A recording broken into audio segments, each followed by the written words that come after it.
For the second morning session, we're going to move to a slightly different perspective, which will be offered by my dear friend, colleague, and former student, Alex Loftus.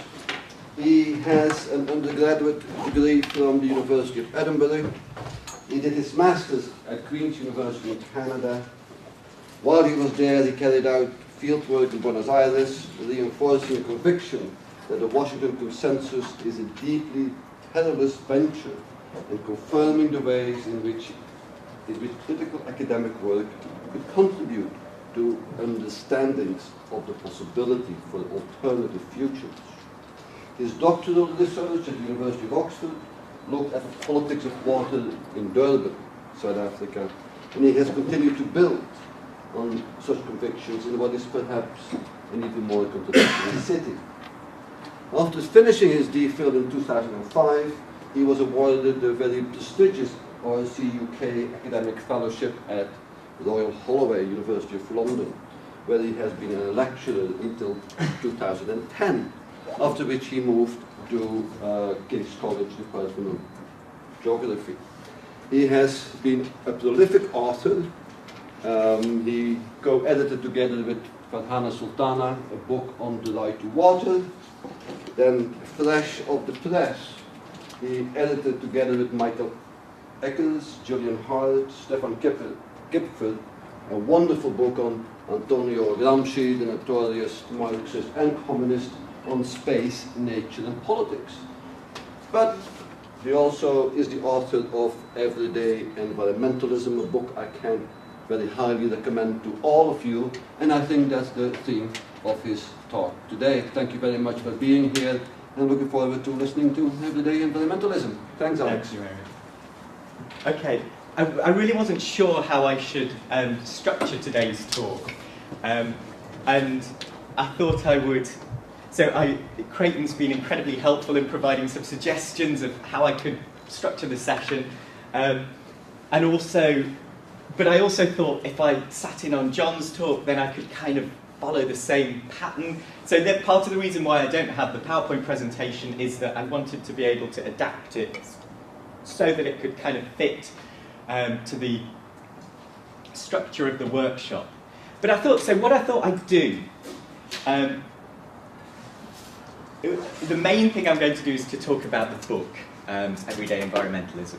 But as Creighton's already had to suffer a fairly awful presentation that I gave on that at the LSE a few months ago, then I thought I'd try and change that a bit too, and adapt the talk a little more so that it could speak to the particular moment that the PhD fellows in particular are at. So I thought I'd try and kind of contextualize or situate the ideas that emerge in the book by looking at where I've worked in the past and how my ideas have shaped, developed, transformed, and come together within the book. So I'll sort of give a bit more of a kind of an extended biography to add to the bit that Eric's already kindly given, to situate the ideas. Then I'll talk in a little more detail about the book, and then I'll drill down into one of the chapters in the book, which is the chapter on Gramsci. And then I'll bring that chapter on Gramsci into closer conversation with Marx's theses on Feuerbach, because that is what I would like to focus on for my next project. So I'm kind of looking back as a way of thinking forwards. And then I'll kind of conclude with a few points around a conversation between Gramsci and Marx around the theses on Feuerbach. So that's the plan. So to begin with, the biography. How I got to where I did.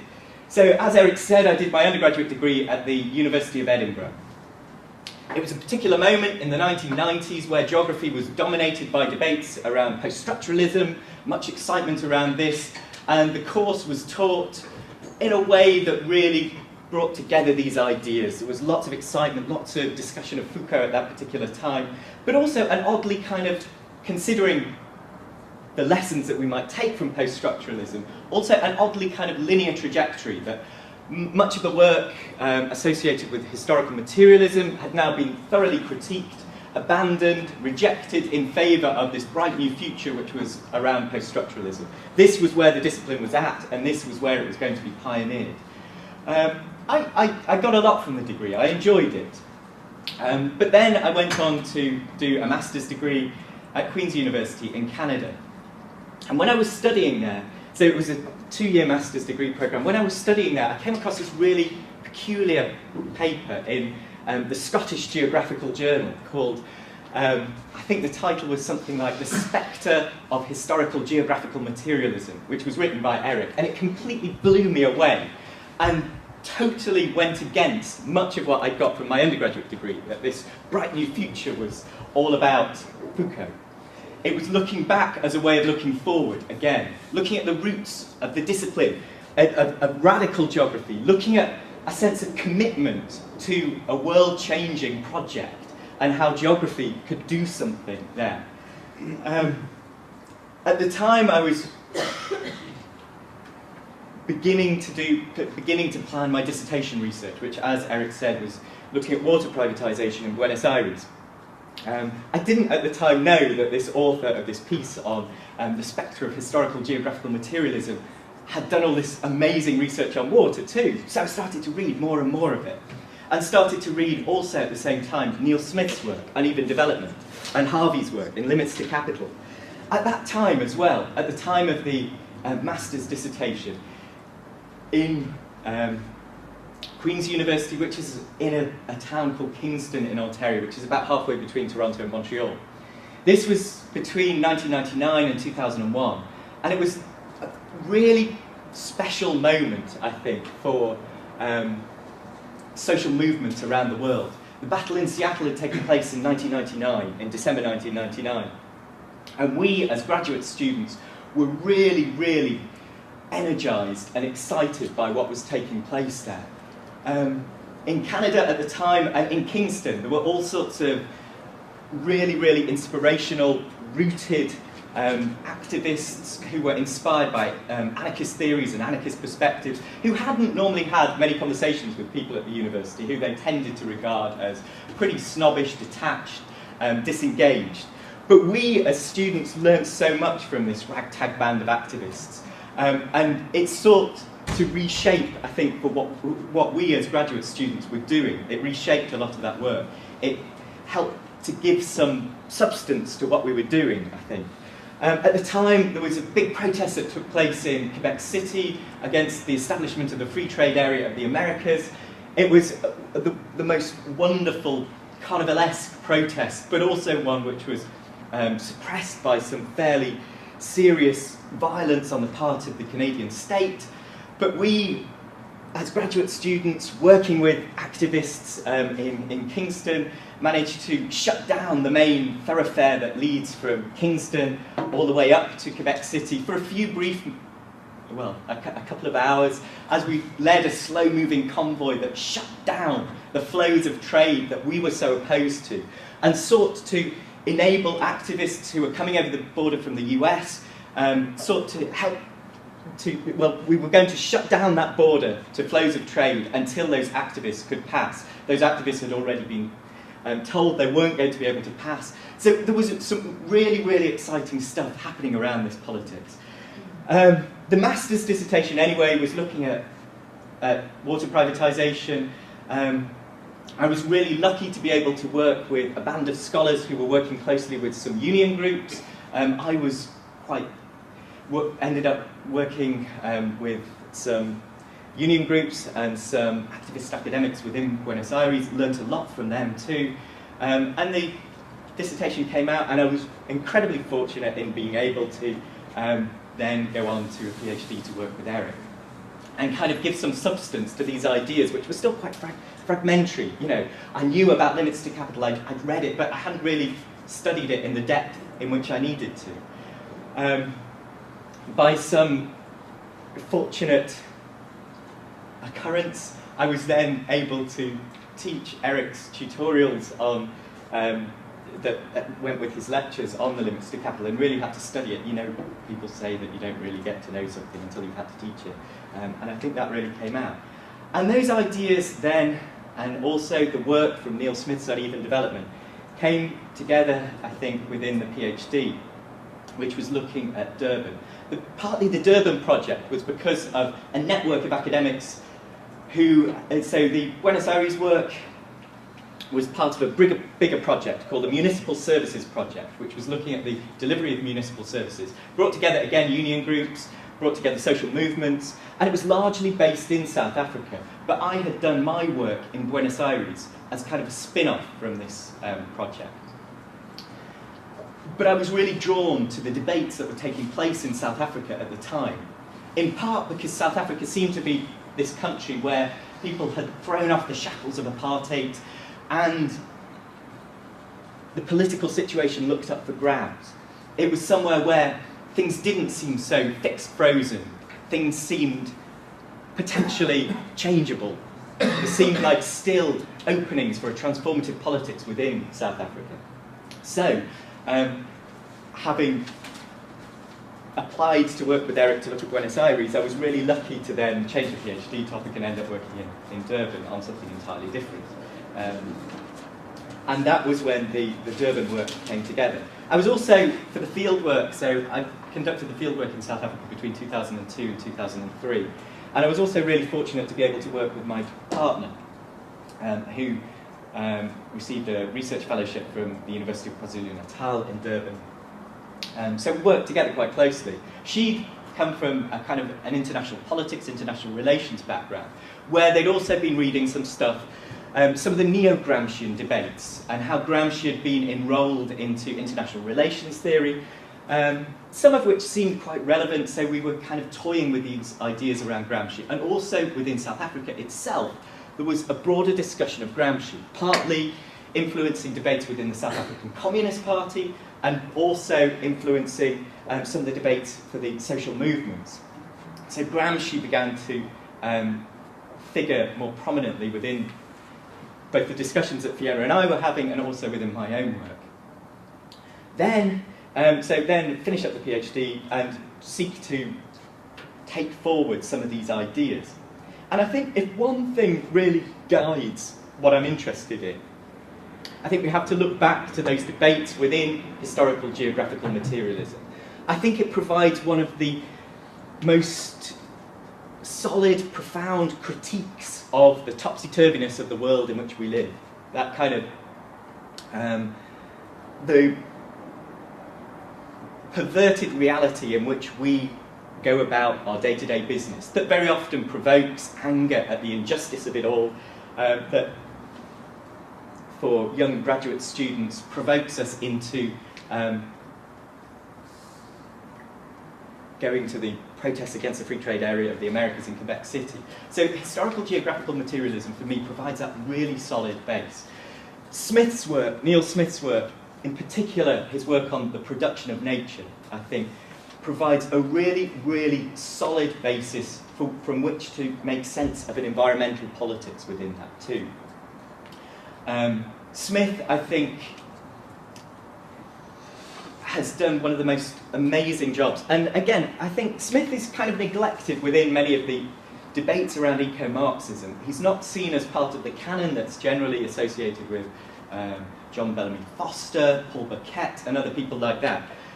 He's kind of a bit of an oddity in relation to those debates. But I think Smith actually does something more interesting in kind of delving into the archaeology of Marx's writings on nature and piecing together, as he refers to, a jigsaw, putting back together the jigsaw, the fragmented pieces of which are laid out within Marx's writings, to think through where an environmental politics might lie. Of course, Smith's concern within uneven development was not directly with that environmental politics, even though he begins with the ideology of nature, moves on to the production of nature, but of course he's building to this grander argument about the production of space and around uneven development and gentrification. I always use that example with my undergraduate students, that this book is so, in a way, it's such a bizarre thing to move from the ideology of nature to gentrification within the city at the end of the book. How does it manage to do that? I think it's the product of someone who's able to look at what really matters within Marx And in part, I think what really matters is the method which Smith comes out with. It's a method for approaching the understanding of society. It's one which is deeply historically informed, and it's one which is deeply sensitive to spatial difference. So, historical geographical materialism. So if there's one thing that motivates my work, sorry to go back to that, historical geographical materialism, building on the environmental politics within uneven development, which looks back to Marx. But where I think uneven development doesn't take things is to try and think through what that might mean for a genuinely transformative politics. It implies it. It implies it throughout. And there are all sorts of suggestive moments within the book. But I think we have to do the work to think through what politics might emerge from that. And for me, what I'm interested in is how that politics might emerge not necessarily in the kind of carnivalesque big protests that inspired me around the free trade area of the Americas, the opposition to that, and the anti-corporate globalization demonstrations in the early 2000s. Not necessarily those big, those larger moments, but understandings that might emerge from day-to-day interactions and the day-to-day acts of what Smith refers to as producing nature. So I'm kind of interested in the flat in which I live in South London. Living in the flat down below is a single mum who has been on disability benefits for the last 7 or 8 years. She lives with her daughter, who's now 17, 18 years old. The flat itself is a council-owned flat. I'm interested in what an environmental politics might mean for her. I'm interested in what her everyday practices of providing food for her and her daughter whilst negotiating the benefit system and the various tests which she has to submit to on a frequent basis to prove her disabilities. I'm interested in where a politics might emerge from that kind of situation. When I look from our flat at the ginormous tower block that's situated on the hill above us, I'm interested in an environmental politics that might work through that tower block. That isn't about the preservation of green spaces within the city. That isn't about an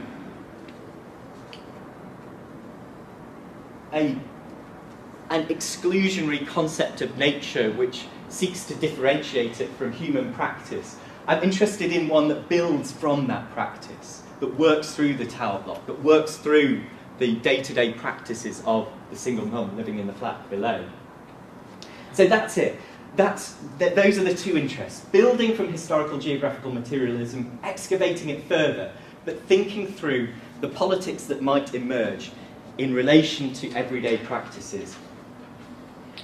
And so these are some of the ideas that come together within the book, and through an engagement with both the politics of water in Durban, and in particular with the act of provisioning a household with water on a daily basis, seeing that as a process which has changed historically and varies geographically across the city, seeing the power relations that enable it in particular moments and that constrain it in particular moments, and looking at the potential, if you like, the conditions of possibility for a transformative politics to emerge within that. So how do I go about doing that within the book? Firstly, I go back to that kind of methodological project. And if you remember, that's what I feel is one of the most important contributions of Smith's book, that he looks at what Marx's method might be to understand nature. And again, it's a historically and geographically informed methodology, if you like. Marx's methodological project, then, I think we need to also gain a better understanding of what Marx means by dialectics. And I think we need to look at the kind of relational, process-based understanding which is enabled by Marx's dialectical framing. I think this is about grasping change. seeing the world as something which is not necessarily fixed, fast, frozen, even though that's the form in which it presents itself, but is continually changing. I think we need to understand how it changes in relation to other things, which are also understood relationally and as process-based. Again, Harvey's work, so much of the time when I was working on the PhD, I was engaging with his Justice, Nature and the Geography of Difference, where he lays out his, is it 11 or 12 principles of dialectics. And I find that an incredibly useful way into understanding this methodological project, if you like. Harvey's also more recently laid out a kind of more, it's almost more of a teaching aid on dialectics, where he turns to a certain footnote in Marx's Capital. I'm not sure how many of you are familiar with that or not, but he's used it both in his Reading Marx's Capital book, in his Cosmopolitanism book. It also came out in a little piece in the journal Human Geography, and it's also in The Enigma of Capital. He's used it several times recently, and he talks about this one footnote within Volume 1 of Capital, where Marx argues that technology reveals the active relation of man to nature. And he goes on a bit further. And he says, what's Marx doing with this particular footnote? Well, he seems to be laying out the basis for his dialectical approach. And Harvey says, if we want to drill further into this, what do we find? And he says, we seem to find 6 active moments that are all interrelated. They're all productive of this broader assemblage or this broader ensemble.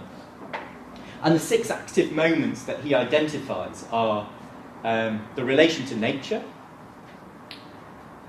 social relations, so the relations between different groups within society, between men and women, between different races, between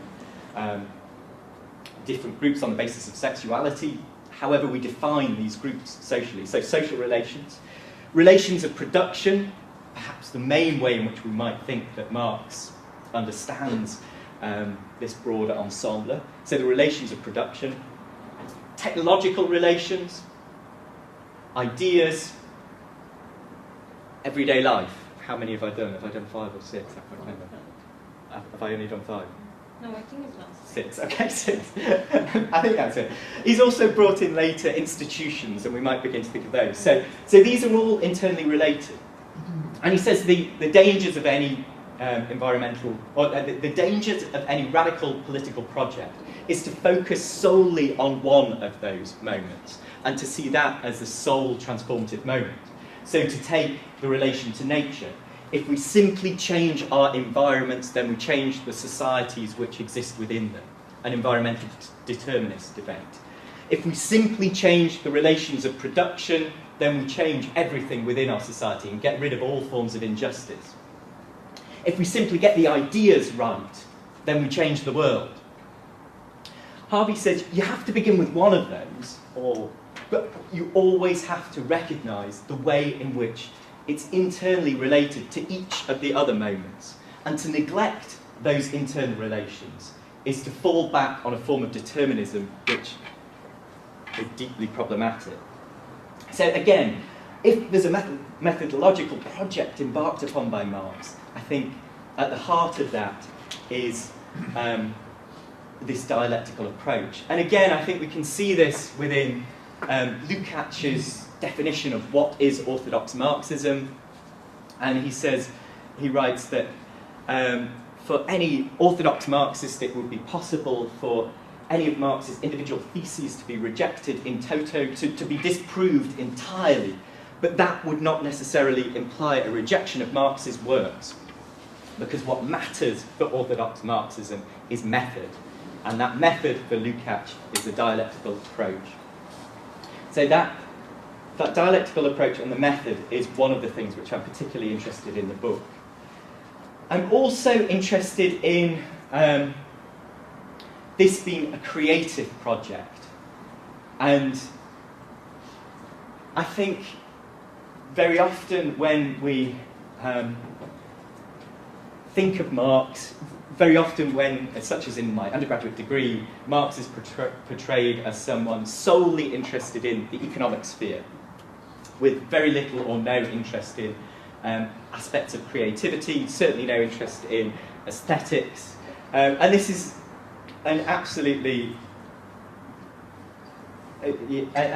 parody of Marx's work, because of course he was deeply involved in a creative project, deeply inspired by works of literature. Even conservative writers like Balzac inform and infuse his work throughout. So within the book Everyday Environmentalism, the subtitle of the book is Creating an Urban Political Ecology. And I'm interested in how the work of making a political ecology, producing a nature, can also be viewed as a creative project. And this kind of involves going back to some debates around politics and aesthetics, and around everyday life as a work of art. So the book itself is about an imminent critique of everyday life, which I'll get on to in a second. But it involves, in a way, building on Loftus' call to make everyday life a work of art. It also, running through the book, is what might be termed a philosophy of praxis, a term which Gramsci gives the most specificity to, if you like. This, I think, is about a particular fusion of theory and practice. And there are all sorts of ways that theory and practice can be brought together. But I think the notion of a philosophy of praxis, certainly as Gramsci understands it, is that a transformative politics emerges from the kind of fragmented world of common sense, which is intimately related to those everyday acts of making the world as it is. So transformative politics emerges from the everyday act of making the world as it is. If we understand the production of nature to be the basis for a political ecology, then the production of nature and the production of everyday natures becomes the basis for a transformative political project. I think within that, though, there are all sorts of problems. We can see how this fragmented worldview that Gramsci refers to as common sense might go in many different directions. It might articulate to profoundly different political projects. It might be taken up within a populist political project. And thinking through, historicising the emergence of these fragmentary worldviews and how they're linked to the production of nature is part of the book. It also looks at everydayness and the everyday, and this imminent critique of everyday life, and the notion that critical thinking is imminent to the process of making the world as it is. It also, and most of you will be comfortable with the idea, takes on the idea that there's no such thing as nature. But at the same time, I think I'm also deeply conscious in the book that of the criticisms of Marxism in the past, that forms of Marxism that developed, or some strains of Marxism that developed, and always I'm understanding Marxism as a terrain of debate, not necessarily a single canon, a terrain of debate but largely centred on this methodological project. So some threads of Marxism kind of shed the material base which was so fundamental to historical materialism, got rid of the nature, abandoned that. In part, you can see the reasons for that. Much of the discussion of nature in the past has been dominated by Malthusian perspectives, which have sought to naturalise forms of injustice. So for Marxism, looking to a social project, it seeks to kind of eschew those, any discussion of nature, because it's seen as inherently problematic. So when, in arguing that there's no such thing as nature, I'm also looking to a project, as has been brilliantly articulated within Eric's work, within Maria's work, which seeks to better understand how society and nature can be seen as co-evolving moments, if you like. We might talk of socio-natures, we might talk about metabolisms as a way of seeking to get beyond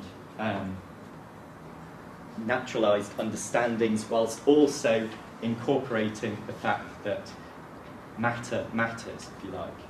The material is fundamental to an environmental politics. So, and also I seek to kind of do justice to an environmental movement. I don't seek to necessarily reject that, whilst also recognising that an environmental movement, it can be deeply problematic. It can fall back on those very determinisms that we seek to reject, or that some of us seek to reject. So it does this in various ways. It structures it in a way which I think now is maybe a bit problematic, but it structures it around different thinkers. The thinkers that the book is focused on are Marx, and in particular I focus on his early writings. Because I think the discussion of nature there, even though it's been critiqued, I find it particularly interesting because of its focus on the senses, and the way in which the senses become so crucial to mediating these relationships. It then looks at Lukács in a way, because of Lukács's writings, seems to provide the basis for these kind of situated knowledges. And these situated knowledges always emerging within a broader dialectical understanding of socio-natures.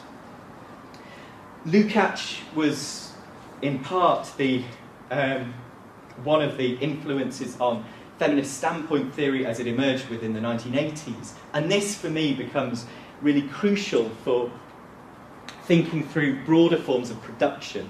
So feminist standpoint theory emerges and argues that within Marx we find a fundamental standpoint methodology. Marx is seeking within Capital Volume 1 to find the standpoint of the proletariat. He's writing Capital as a critique of political economy from the standpoint of the proletariat.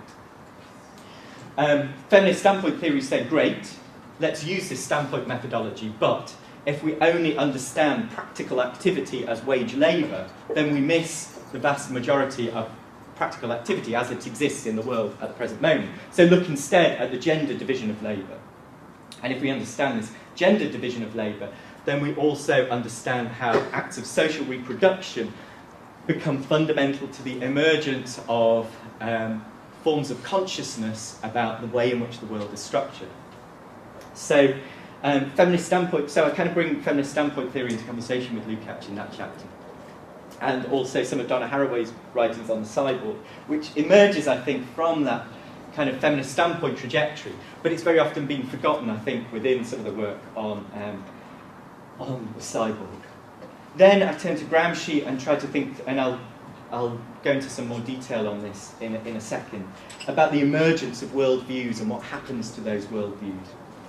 Then I return to some of the debates around critical spatial practice in relation to Lefebvre.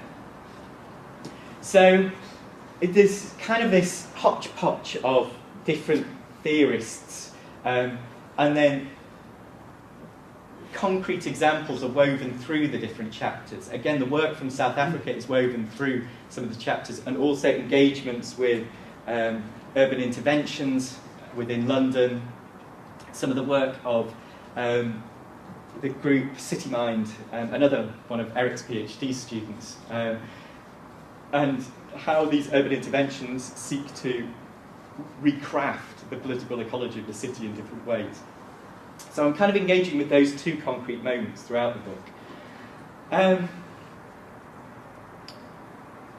So now's the kind of odd time when the reviews start to come out on the book. And most of them have been quite nice, but one of them is about to come out, and it's really not very nice at all.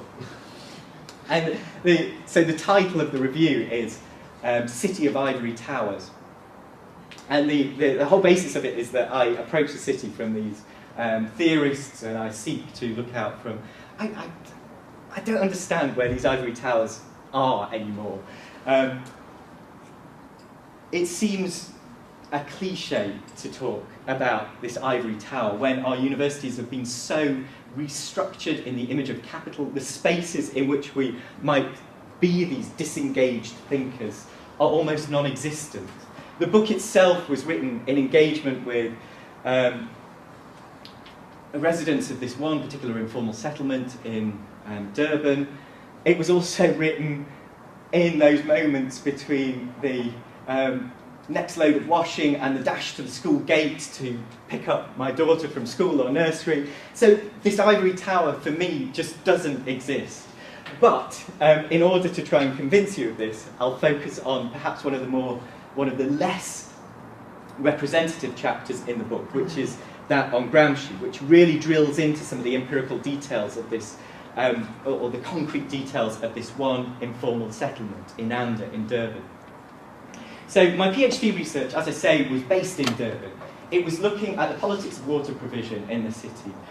And what I was really interested in was how South Africa had developed a free basic water policy, which had become a leading example to many cities around the world. It was, it seemed to show the way in which a free basic allowance of water could be provided within middle-income countries at relatively low cost, simply by redistributing within the water sector itself. At the same time, Durban, at the time that I was doing research, was disconnecting 4,000 households from the water supply every week. 4,000 households. If we assume that 4 people live in each of those households, which would be a very low estimate, huge numbers of people in Durban were being disconnected from the water supply in a context in which they had been guaranteed free basic water.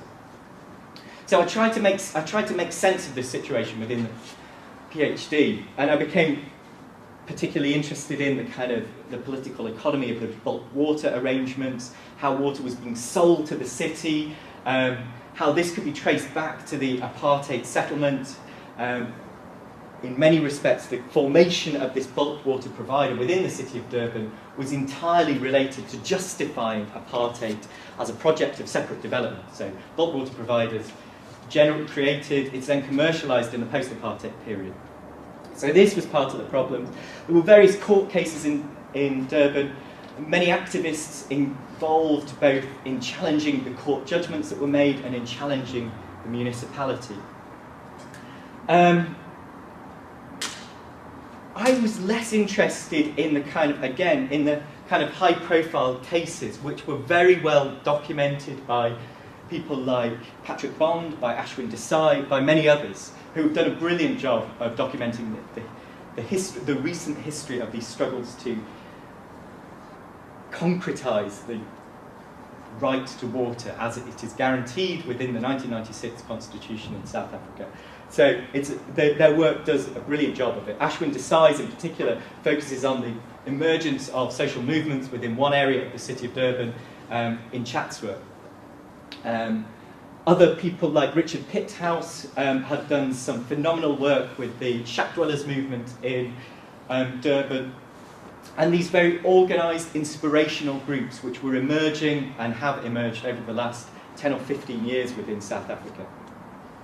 In some ways, again, what I wanted to know was what was happening in those parts of the city where there didn't seem to be any active opposition to the disconnections. How were people getting by? Were people just putting up with it? How did they make sense of the situation? Were they just simply so passively loyal to the ANC that they would put up with these disconnections and somehow struggle to get by? And so this, in part, drew me and Fiona, working at the same time, further and further into this informal settlement in Inanda. Inanda is the most fascinating place. It's a large informal settlement, about 30 kilometres from the centre of Durban. The history of the settlement is an interesting one because the 1936 Land Act in South Africa had assigned this area of land on which the informal settlement grew up as a released area. These released areas, the intention was that the state would eventually buy up the land for sole African occupancy.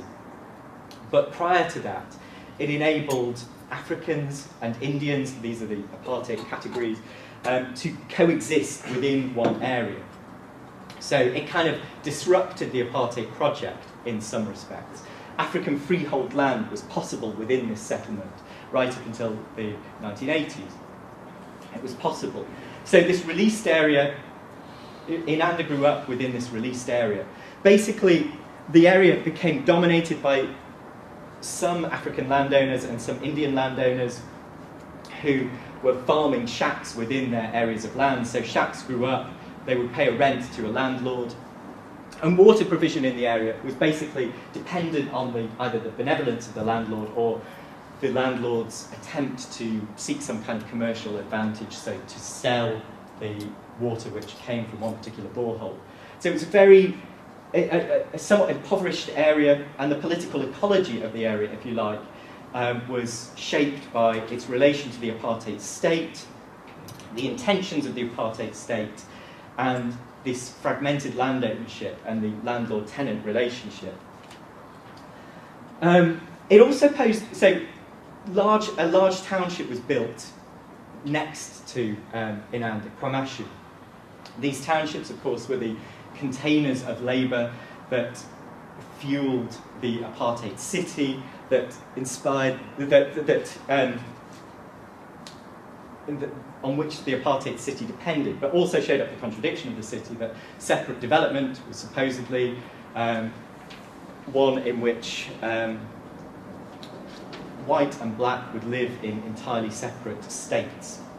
But of course, it depended on forms of labour, which had to exist in close proximity to the city. So anyway, this township was built up close to Inanda.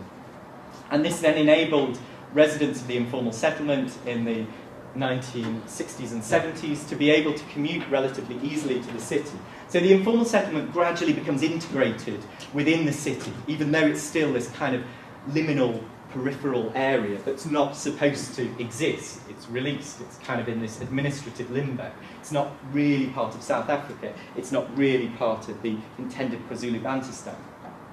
So it's this odd liminal space, which is, because of the extension of infrastructure, becoming increasingly enrolled into the flows and processes of the city. The city becomes very concerned in the 1980s that this burgeoning population within the informal settlement has no basic services, and typhoid could break out, which could then threaten the city itself. So what does it do about it? It's a released area. It doesn't want to formalise the informal. It doesn't want to provide services to this illegal or potentially illegal, this kind of semi-legal situation. It doesn't want to provide services, but it has to, because the white population of Durban might be threatened if typhoid breaks out within this informal settlement. So it seeks to develop all sorts of ways of providing water to this informal settlement through a site and service scheme, and supposedly this was one of the first site and service schemes of anywhere in the world, where a site was provided with a tap, and the expectation was that the people living on that plot would build their own shack, which would gradually be formalised further and further, and this process of formalisation would lead to a viable settlement on the basis of that. So a site and service scheme is started within this, which gradually begins to break the dominance of the landlords within this settlement. At the same time, still, Inanda is known as a place of relative interracial harmony. It was the site of where these kind of teach-ins and reading camps would take place on Gandhi's former settlement when he lived in Durban, Phoenix. So it becomes really interesting because of this.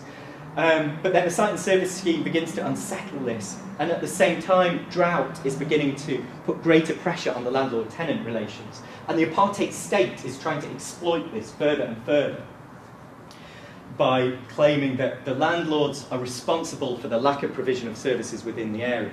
This leads to tensions between the African tenants and the Indian landlords.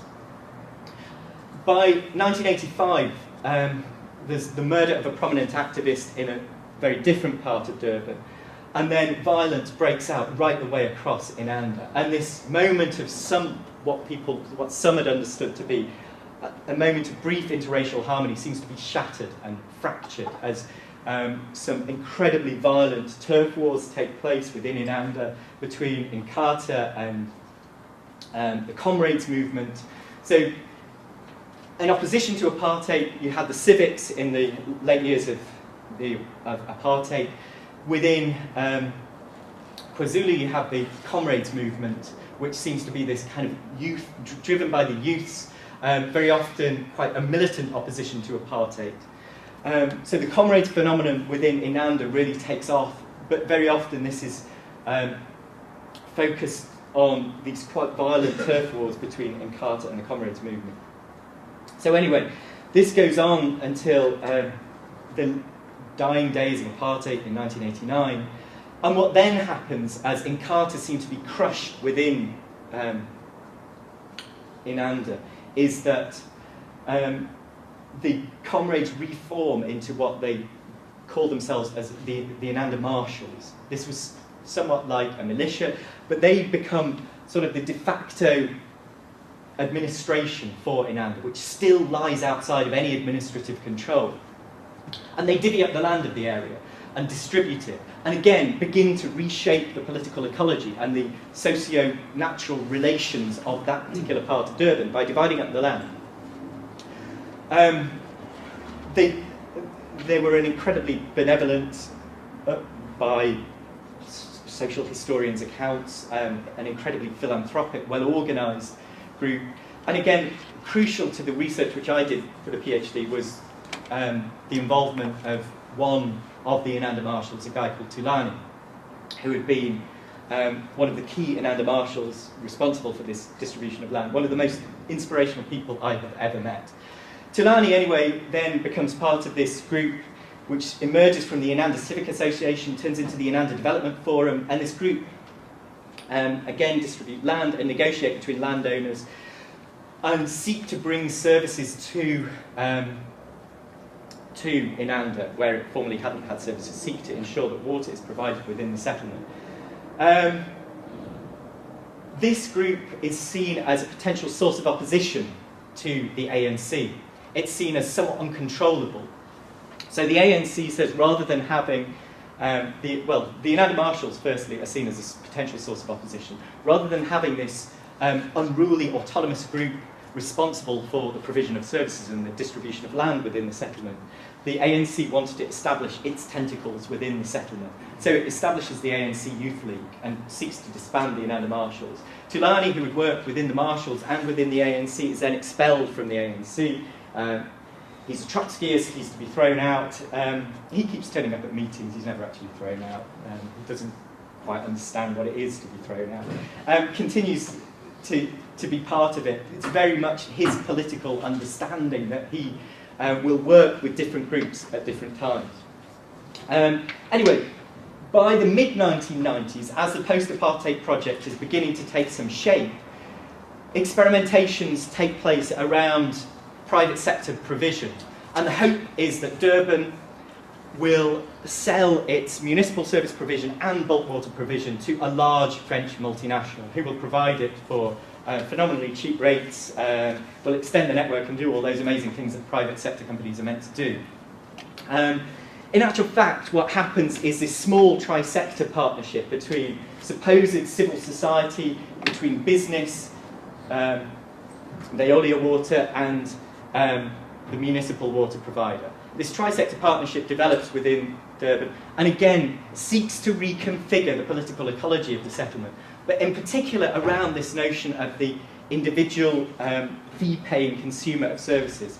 If this tri-sector partnership had one goal, it seems to be to make people pay for their services.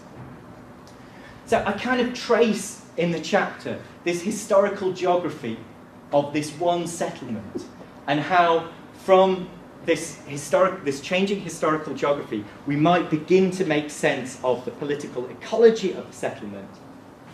But I also seek to do this in relation to what might be understood to be the common sense of Inanda. And common sense I understand to be this fragmented worldview. Gramsci seems to define the subaltern in relation to the fragmentary basis of the subaltern group's understanding, in part.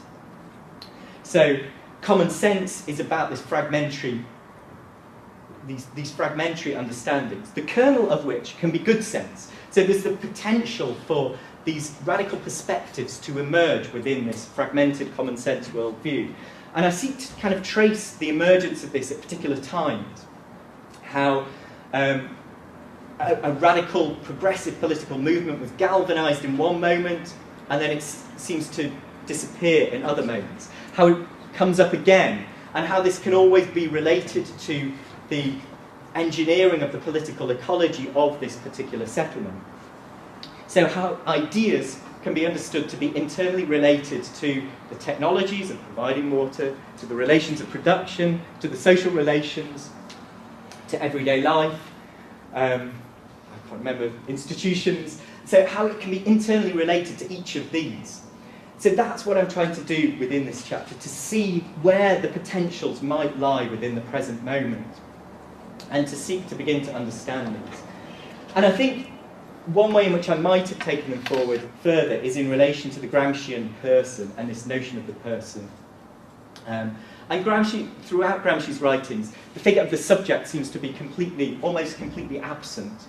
In actual fact, Gramsci seems to write much more about this figure of the person, this persona. That people adopt a different persona at different times. In some ways, it has some similarities to the Althusserian notion of interpellation. But it also, I think, more directly comes from the theses on Feuerbach. Sorry, this is the loop. The theses on Feuerbach, then, in the sixth thesis on Feuerbach. For those of you who don't know the theses on Feuerbach, I don't know. So Marx wrote them in 1845. They were never intended for publication. They're 11 brief theses, both his critique of crude forms of materialism as they'd existed in the past, and his critique of forms of idealism as they were represented within the young Hegelians. So Marx's critique of both this crude materialism and this idealism as it existed in the past comes together within these 11 brief notes. And if I ever wanted anyone to read 2 pages of Marx's writings, I think it would be the thesis on Feuerbach, because I think it's the neatest distillation of his ideas. But within the sixth thesis, he argues that for Feuerbach, this notion of human nature appears as an abstraction. Feuerbach seems to write about this essential human nature as it exists through time. And Marx critiques this and says there is no single abstraction. Instead, human nature should be viewed as an ensemble of social relations. An ensemble of social relations. Gramsci seems to take this forward throughout the prison writings, and many people have argued that for the prison writings, the thesis on Feuerbach are the single most important inspiration. Prison writings can be understood to be a long grappling with the theses on Feuerbach, these 11 brief notes written by Marx. So the sixth thesis around the person and around this ensemble of social relations, Gramsci seems to do something different. He understands a person also in relation to nature. He makes that quite explicit. So if we to understand human nature in one particular historical moment, we can understand it in relation not simply to the social relations, our relations with others, but also our relations to our environments. Human nature is in part about our engagements with our environments. So the Gramscian person, as a historically and geographically specific figure, which changes according to historical and geographical circumstances, is changing in relation to one's engagement with nature and one's engagement with other people. So that's kind of how I think the comrades movement, the civics, and the political ecology and the conditions of possibility within that informal settlement are emerging in relation to historically and geographically specific relations between people and between people and their environments. It's continually transforming in those.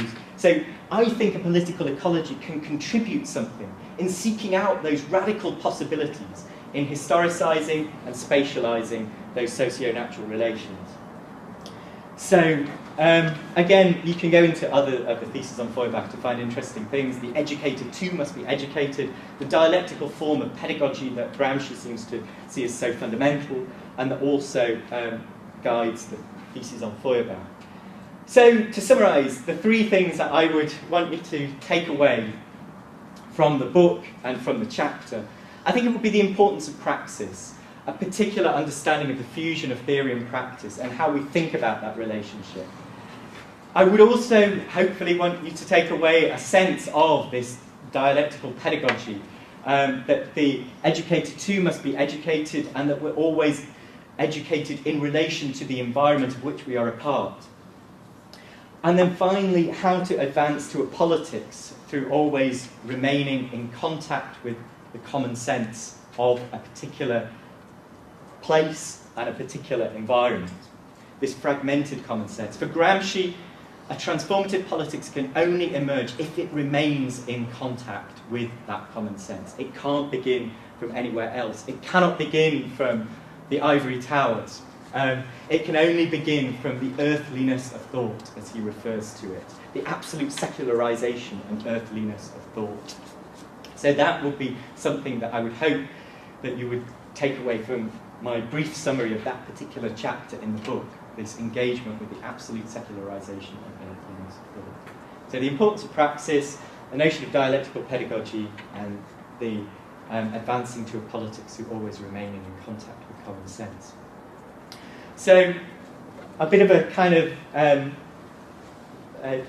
maybe covered too much, but hopefully you will take something away from that. Thank you. The bit that Eric's already kindly given, to situate the ideas. Then I'll talk in a little more detail about the book, and then I'll drill down into one of the chapters in the book, which is the chapter on Gramsci. And then I'll bring that chapter on Gramsci into closer conversation with Marx's theses on Feuerbach, because that is what I would like to focus on for my next project. So I'm kind of looking back as a way of thinking forwards. And then I'll kind of conclude with a few points around a conversation between Gramsci and Marx around the theses on Feuerbach. So that's the plan. So to begin with, the biography, how I got to where I did. So as Eric said, I did my undergraduate degree at the University of Edinburgh. It was a particular moment in the 1990s where geography was dominated by debates around post-structuralism, much excitement around this, and the course was taught in a way that really brought together these ideas. There was lots of excitement, lots of discussion of Foucault at that particular time, but also an oddly kind of considering structure of the session, but I also thought if I sat in on John's talk, then I could kind of follow the same pattern. So that part of the reason why I don't have the PowerPoint presentation is that I wanted to be able to adapt it so that it could kind of fit to the structure of the workshop. But I thought, so what I thought I'd do, the main thing I'm going to do is to talk about the book, Everyday Environmentalism. But as Creighton's already had to suffer a fairly awful presentation that I gave on that at the LSE a few months ago, then I thought I'd try and change that a bit too, and adapt the talk a little more so that it could speak to the particular moment that the PhD fellows in particular are at. So I thought I'd try and kind of contextualize or situate the ideas that emerge in the book by looking at where I've worked in the past and how my ideas have shaped, developed, transformed, and come together within the book.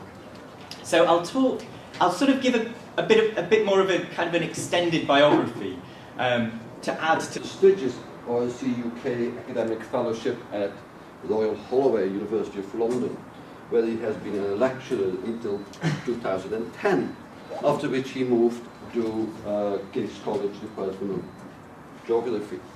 He has been a prolific author. He co-edited together with Farhana Sultana a book on the right to water. Then, fresh off the press, he edited together with Michael Eckers, Julian Hart, Stefan Kipfer, a wonderful book on Antonio Gramsci, the notorious Marxist and communist, on space, nature and politics.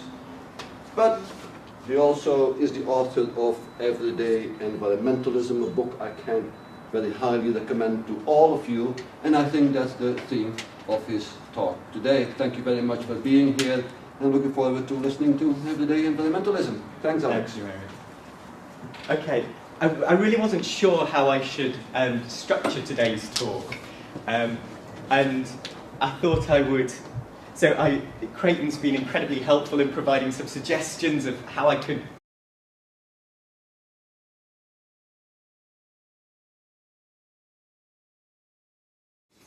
For the second morning session, we're going to move to a slightly different perspective, which will be offered by my dear friend, colleague, and former student, Alex Loftus. He has an undergraduate degree from the University of Edinburgh. He did his master's at Queen's University in Canada. While he was there, he carried out fieldwork in Buenos Aires, reinforcing a conviction that the Washington Consensus is a deeply perilous venture and confirming the ways in which critical academic work could contribute to understandings of the possibility for alternative futures. His doctoral research at the University of Oxford looked at the politics of water in Durban, South Africa, and he has continued to build on such convictions in what is perhaps an even more contradictory city.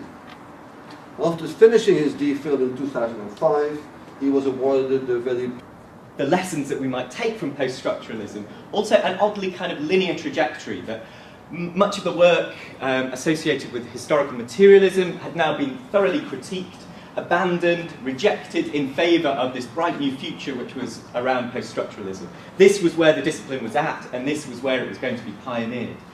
I got a lot from the degree, I enjoyed it. But then I went on to do a master's degree at Queen's University in Canada. And when I was studying there, so it was a 2-year master's degree program, when I was studying there, I came across this really peculiar paper in the Scottish Geographical Journal called, I think the title was something like The Spectre of Historical Geographical Materialism, which was written by Eric, and it completely blew me away and totally went against much of what I got from my undergraduate degree, that this bright new future was all about Foucault. It was looking back as a way of looking forward, again, looking at the roots of the discipline, of radical geography, looking at a sense of commitment to a world-changing project and how geography could do something there.